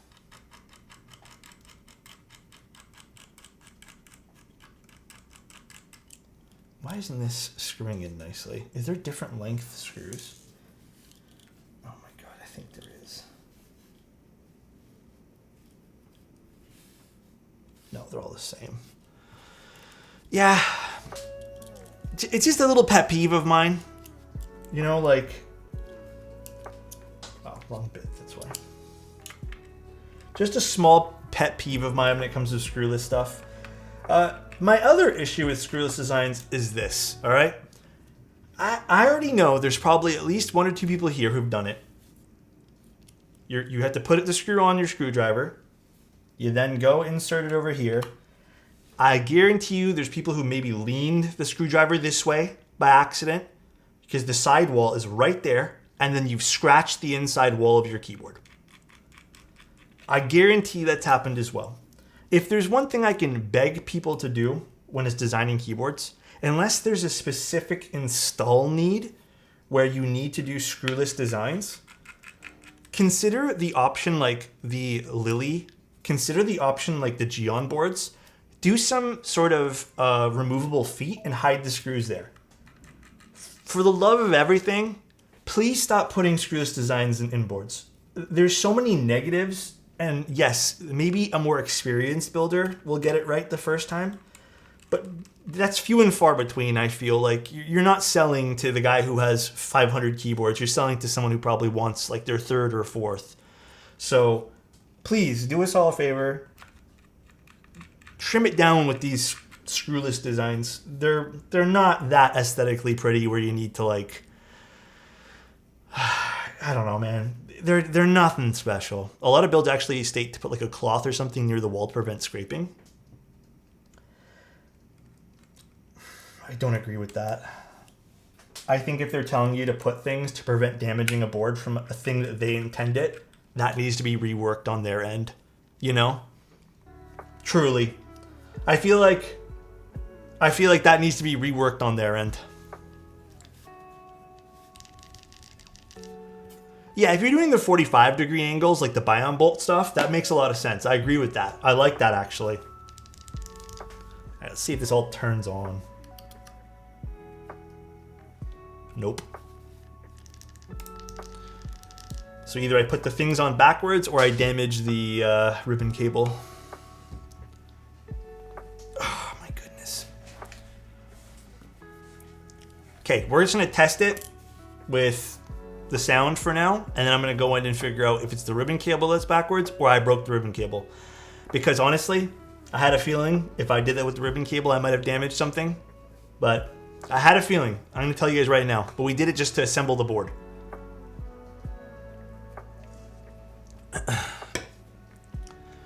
Yeah, I don't like the ribbon cable there at all. I think that's like mission critical to fixing this board. You need to get rid of the ribbon cable or figure out a better place to input the ribbon cable. Tonight gonna be a good night. I had a ribbon cable with crossed wires once. Daughterboard got smoky hot. Well, I might have put it in upside down, or because I'm not sure the orientation I was supposed to put it in, or I broke the ribbon cable. So we'll see. Either way, it was still a pain in the ass to install.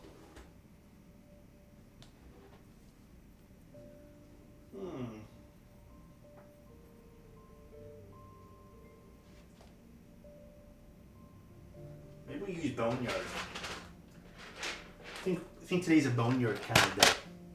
Or you know what? Should we go in and try to fix it now before I put keycaps on? Because this is the other downside and pitfall of using these type of boards with hidden screw designs is you gotta remove keycaps to get inside the keyboard. So perhaps we try to fix it now. I already know I'm gonna piss off a few people for being a bit more stern. Brum, thank you so much for the 10 tier 1s, man. I appreciate that, dude. Thank you, man. That means a lot, bro. This board deserves Greg.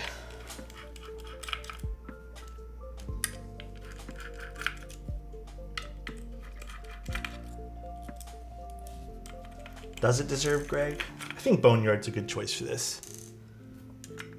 Miquelon would be interesting too.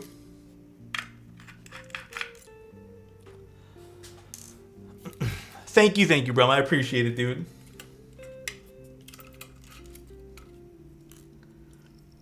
Okay, let's just unplug it here. And unplug it here, I guess.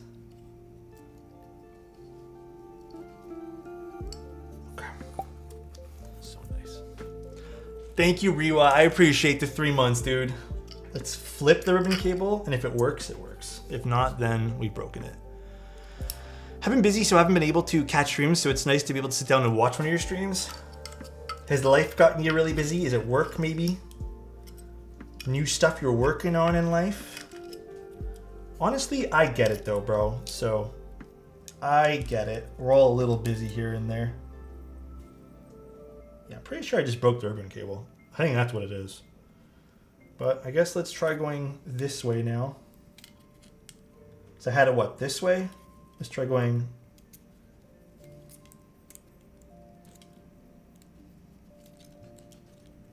I don't even know which way I had it. Was it this way I had it? No, I had it the other way, because it would be bent this way here. Oh no, I did have it this way. Isn't the blue side up? Is this supposed to be up? Honestly, I'm not sure. Yeah, I'm going to test it both ways. Let's try it this way first. I think I did have it at the other side. Depends on the cable, honestly.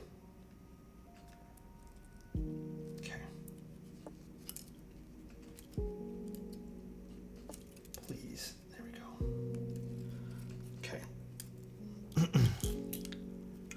I think the blue side is supposed to face away from the PCB. All right, we'll try it this way here. And then let's just plug it in and see if it works. And then we can screw it in. Ribbon cables are meh. Yep.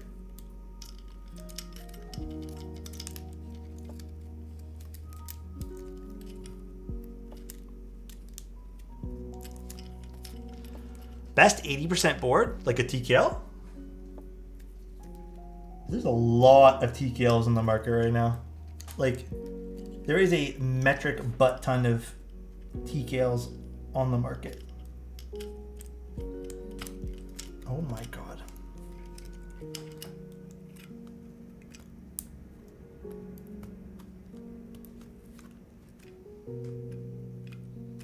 Okay. And shouldn't it turn on even with the battery plugged in? Unless the battery's drained.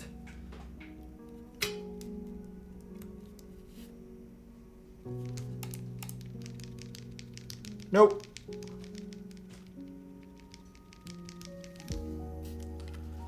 Not turning on that way. This is just for the LEDs, by the way. I probably broke it. Let's just flip it one more time and give it a go. Frustrating? Yep.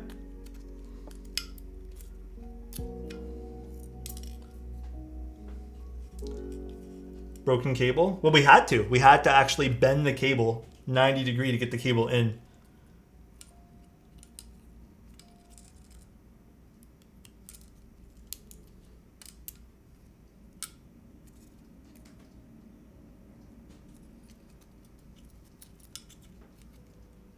Which is a bit unfortunate, really.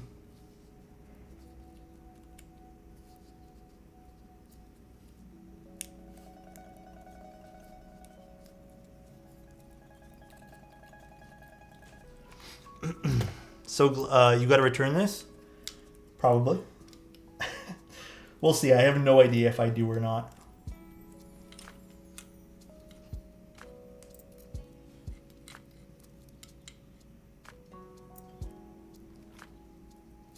See, then actually, you know what? Dude, how on earth do they expect you to do this?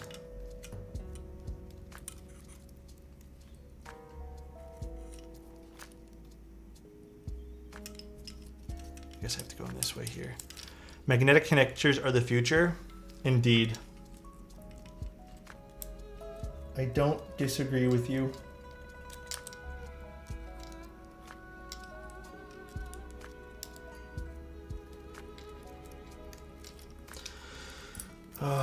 The thing is, these ribbon cables, like the little black clips on the side, they're so flimsy as well. Maybe this orientation. I don't know, maybe one of these orientations. Oh, let's just do it like this. Maybe this will work.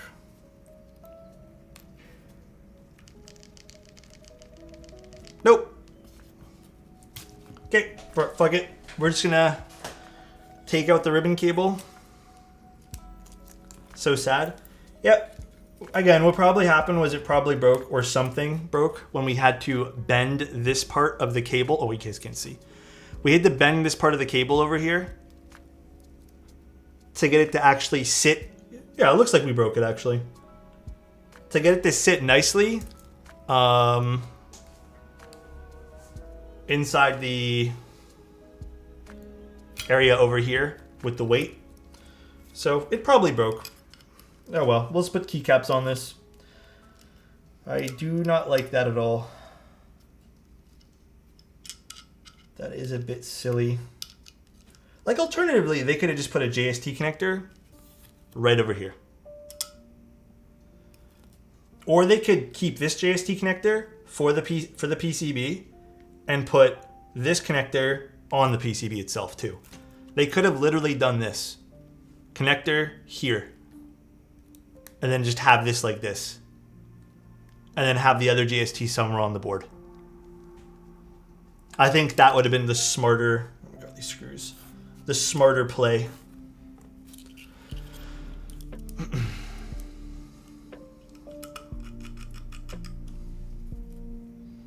Literally anything else? Yeah. The major issue, because if we had put it in wrong, then whatever, right? The major issue was the cable not being able to fit past the weight over here without it bending 90 degrees. So that was the major issue. I guess let's just plug this back in so it doesn't dangle places.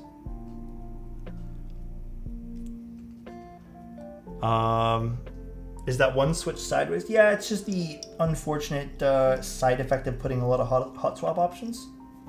Doesn't really bother me none.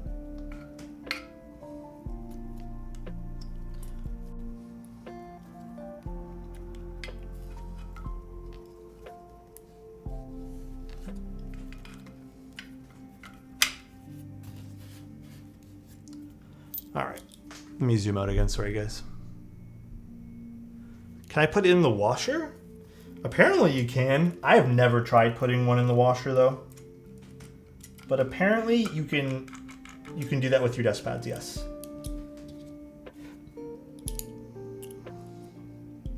So sorry if I say stupid things, but maybe it's in some sort of OG wireless mode.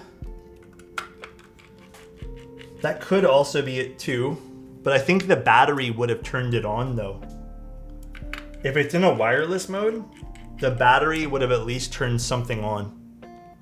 And some sort of indicator on the top would have probably turned on too.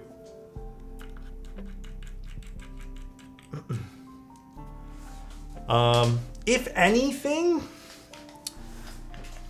then they probably would need to include some sort of small, there's nothing like that, pamphlet with how things would work for that.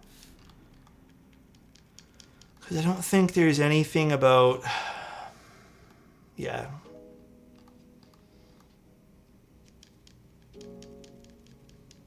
Yeah, there is indicators on the top.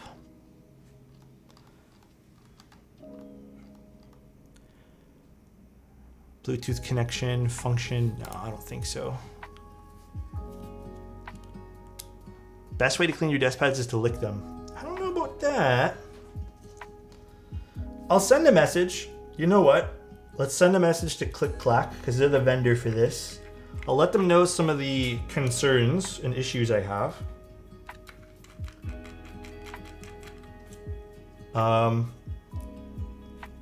If it is a issue with the wireless mode just not being engaged, or wired mode not being engaged and stuff, then I guess we'll find that out pretty quickly. However, I think this all detracts from the fact that I don't want to have to bend these ribbon cables in this way, you know? I don't want to do that. That makes me feel very uncomfy. How do you guys feel about it? Never mind how I feel. How do you guys feel about that one particular piece? Oh, not this is not gonna plug in now. Hate it. There's my switch puller.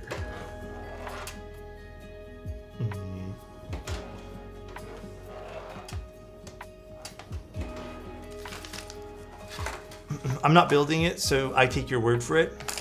The Holy 60 again. Honestly, the Holy 60 with the proper PCB in it doesn't sound that bad. Potentially breaking a cable to make it function. It's like a car with an engine that can blow up. Yeah.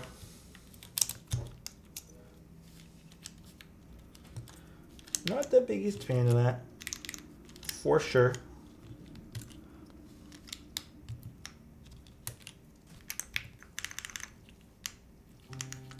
It is very soft already with typing on it. But the design of the Daughterboard and fitment, even if you enjoy ribbon cables, like I get why people include them in designs. Let's be realistic. People include them in designs when you have limited space, but I really don't think this keyboard has limited space. And the inclusion of it doesn't really make sense to me. Carolina, how you doing? Would it be easier to plug the ribbon cable to the Daughterboard and PCB before screwing in the case? Well, we did try to plug in the cable before screwing in the Daughterboard, and you can't do that. If you go back to when I was trying to put it in, hold on, just so we're all on the same page, we get why this was difficult to put in. Like it wasn't just I'm pretty positive. Maybe someone correct me if I'm wrong. Do you guys think it was an install error on my part? Or do you think it's just weird design? Carolina, I'm doing good this afternoon, man. Just chilling.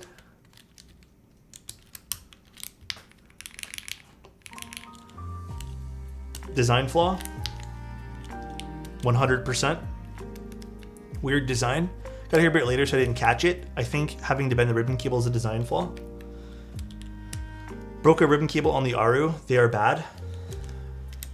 Yeah, I'm pretty positive when I bent this, we broke it. You can kind of see there's just some like things sticking out now over there. Because that's where we had to bend it. We had to bend it on this line right here. to get it to work. It's a flaw. Even if you did the weight after the daughterboard, it would be super risky. Well, you physically can't put the weight after the daughterboard because the cable would still get in the way. So there's no good way to put that in. What's the best config for MX Blacks? I think a lot of people would argue and make the argument for top mount. If I had to choose between easy mate and ribbon cables, it's so tough. Someday people will stop using ribbon cables and mounting points under the space bars. Someday. It's a case issue, not a weight issue. I don't think it's the weight design. I really don't think the weight design has anything to do with it unless they added a small divot in the weight to support this cable. So they would have to mill a little bit of the weight out. It's truthfully, I think, a cable choice.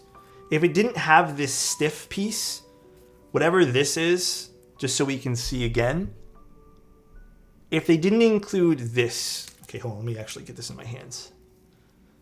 If this piece here, so whatever this piece is on the end, if this wasn't stiff, where my thing is pointing, the black piece right here, this would have slotted in fine. It would have slotted in perfectly A-okay. But because it's stiff, I don't know why, it didn't slot in okay. You watch the Eclipse? Hell yeah, dude.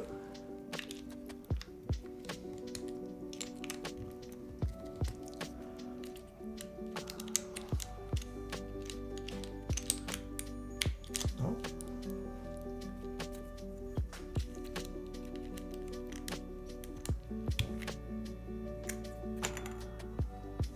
What is going on over here? What on earth? Okay. Banana bread? Oh my god, banana bread sounds so good right now, actually. Don't even get me tempted on that right now. Full coverage here in Texas, super cool. I'm glad you guys enjoyed it. All connectors should be at the top. I don't disagree. Highly, highly agree with that. Page up.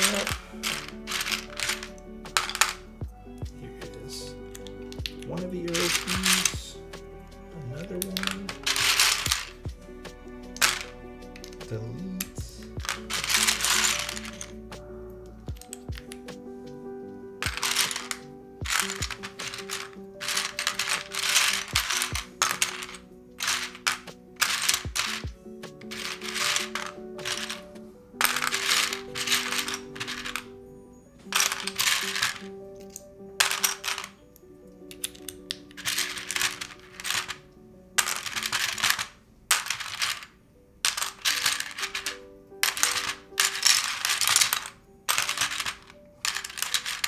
Where's my last arrow key?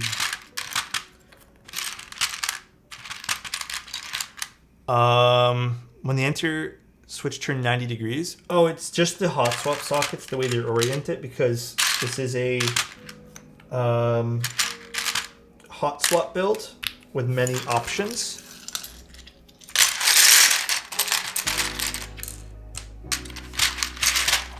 Okay, let's go over this one more time. I think aesthetics of the board are fun. I think they did a lot of cool things aesthetic-wise where like I can get behind. There's a lot of fingerprints that show up on the black anno. We've got the little bullets over here. It has a nice, it kind of reminds me a bit of a lot of the other boards that kind of have this kind of nice design here on the bottom, this nice curve. We have this really cool weight design here too. I like that. That's really awesome that they did that.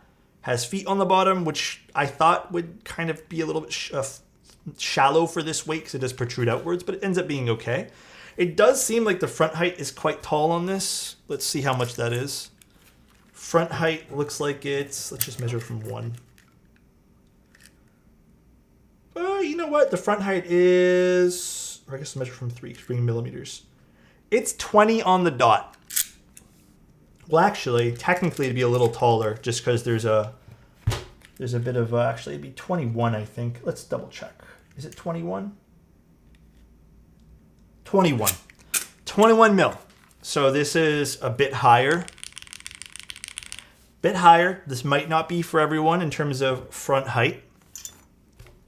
Yeah, that's just the front height from here to here. This does not include the keycaps. It's a little above, I guess, the average in terms of what I like. I like 20 at the max. It does have foam. We are using the Flex Cut PCB, the 1.2 millimeter one, and we do have the aluminum plate for this. Softness-wise, it's soft. If your goal is to get a soft keyboard and you like the aesthetic of this board,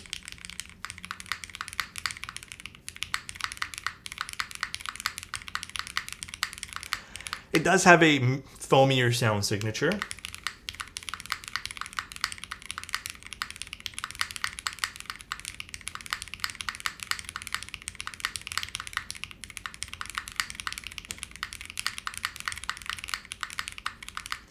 I agree with Carolina. I think if this was, you know, maybe this is not our preference in sound. I actually don't mind the sound signature with the foam.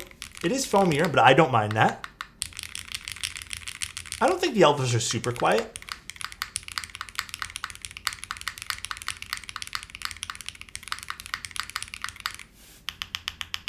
That sounds pretty nice, actually. I like the sound and feel of the board. I think I personally would have preferred a 1.6 mil PCB so I can just experiment with having foam and no foam. But I don't mind the sound of this at all.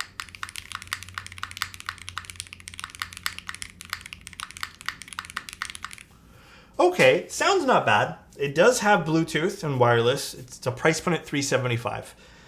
You can have the option for no extra cost to go for 1.6 mil PCB. Again, design-wise, it's fun. I like it. One little grievance I do have with the design, one small grievance. It says Magnum here, and then they put Magnum right here. Also, the black one is a fingerprint magnet. So it says Magnum and then Magnum. I would limit that to one Magnum. You don't need it in two spots, especially so close together. I think get rid of this one here on the bottom and then leave this one here on the top, personally. Or again, the opposite, whatever you want to do. I don't know if it needs both. And then it does say 65 bullets over here, which is a little smaller. I don't mind that one there. Say anything else on it? No. The seam on the board is very non-visible. You can barely see it. Internals of the board. The gasket mount, I think they did well. It feels like a good gasket mount. They're doing that very well. I like the socks that they use for that. What's the USB port from the top down? Right there. This is not a very recessed USB-C port, so if you were to plug this in, you'll probably see a bit of your cable. You know, the cable will be visible a bit. So it's not recessed like some of the more expensive boards. Well, I shouldn't say expensive, like some of the more designer boards, because this is quite expensive at $375. Now, okay, I understand. Let's talk about internals, and we'll talk about the price point. I understand the internals of the board, gasket mounting, sure. The Daughterboard, regardless of whether or not this worked or not, okay? Regardless of whether or not this didn't break or whatever, maybe we broke it, I have no idea. I do not like the fact that it comes with a ribbon cable that you are forced to bend in half, potentially damaging your product, you know, just to slot it in. I think there are better ways to go about that. In fact, I would completely X this cable entirely and just go with a magnetic pogo connector or go with some sort of JST connector. Ribbon cables have their time and place. This does have, you know, quite a high front height, lots of room in the internals here. I don't think this is bottoming out. I think a regular JST connector that's a bit more straightforward and a little bit less prone to awkwardness would have been a better idea. I also don't love the way, even prior to us having I guess, everything assembled. I don't love the way that the daughterboard's connected to the top frame, but then makes you connect the daughterboard. At first, I thought it might have been the opposite way around when we were taking a look at the board the first time, where you put the daughterboard and the LED panel at the bottom, and then kind of just having everything in one little group. But I do think having this on the top and then connecting it down is a little awkward. It's not super awkward, but it's a bit awkward. And then the screwless design, again, I've already said my piece in detail about that.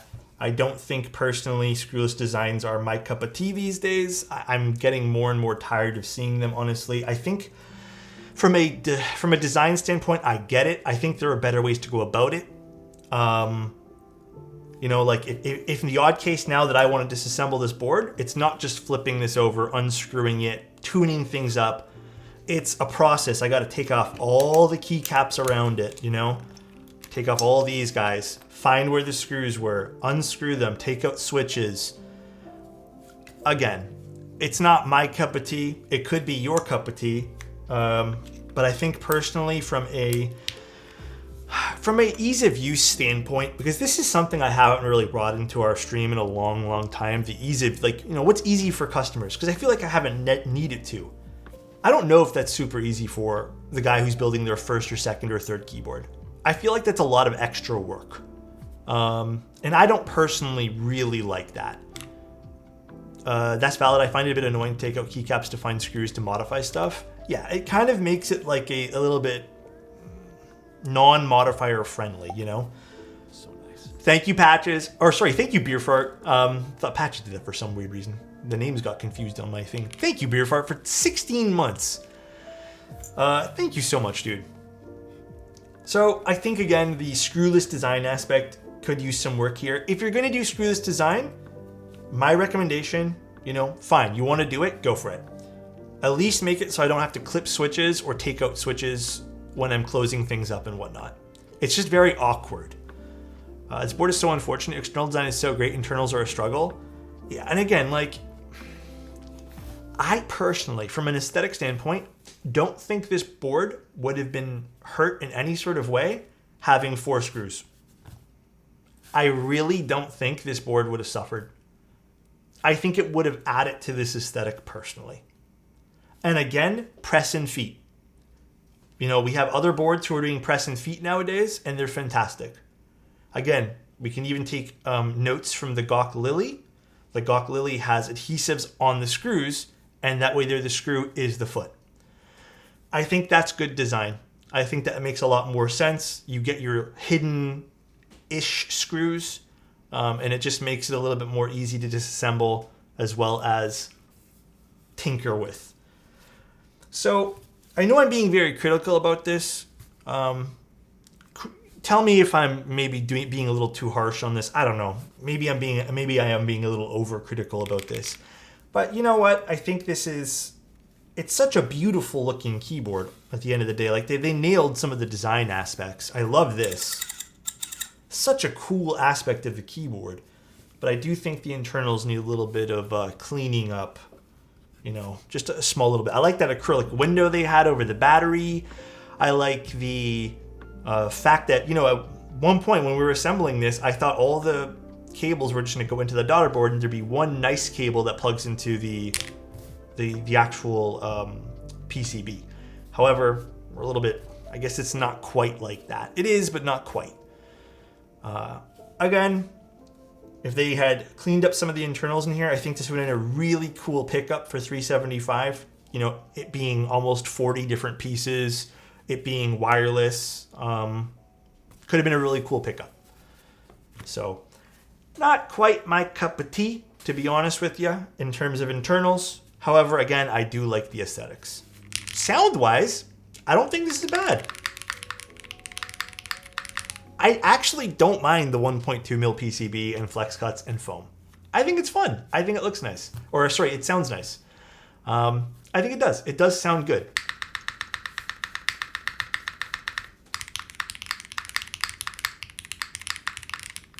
It does. It does sound pretty good. It's just hard. It's hard to justify 375 when I'm not saying I'm the best builder in the world, but I've built enough keyboards that when I struggle with the keyboard and I'm not having fun struggling with it, you know, it's not like a fun long build process, it just tends to turn me off a little bit. So yeah. Anyways, that's pretty much it. Spin the board again.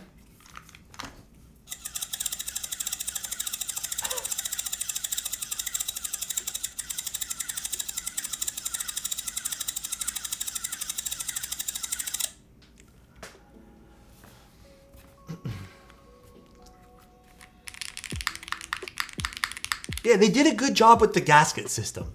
Like, maybe to further sum this up a second time, the only two things, realistically, the only one thing, because, you know, even the hidden screw design is tolerable because so many other keyboards do it, is just the Daughterboard. Just, like, fix the inside of that Daughterboard, how this all connects, and this is a fun board at the end of the day.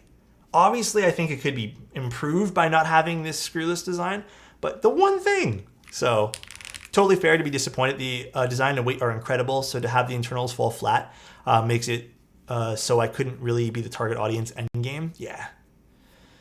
Definitely see where the budget was spent on this board.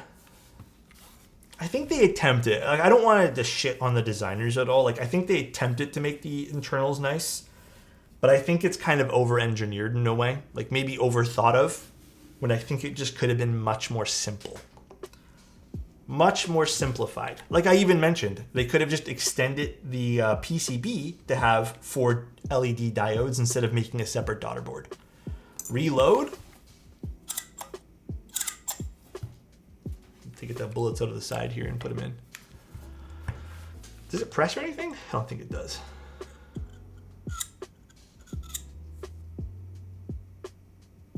It's interesting. It looks nice.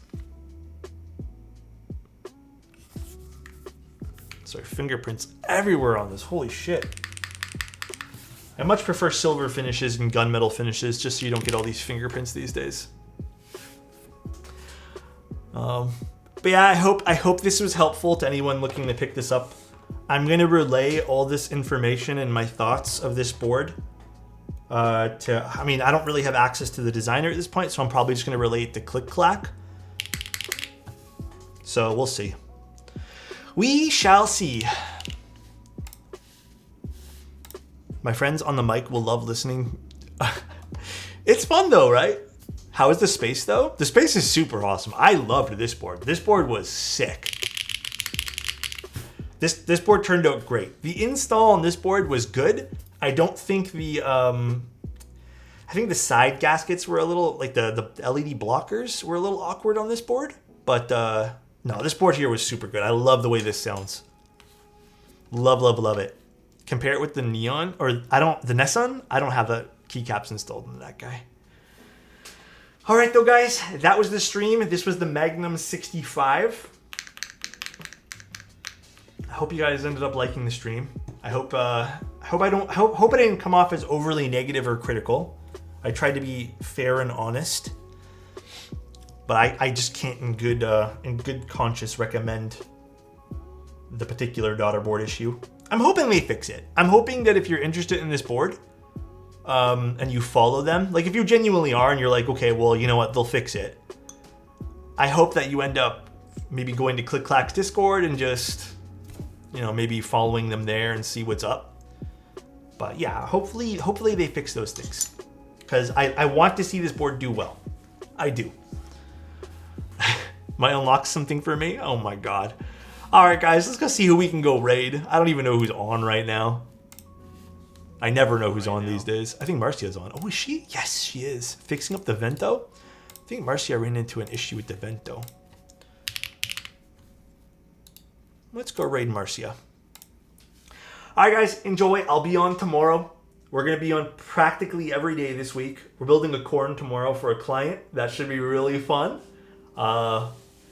Yeah, dude, actually, I'm really excited to build the unicorn. I feel like I haven't built one in a little while for a client. It's been mostly Kohakus from Singa.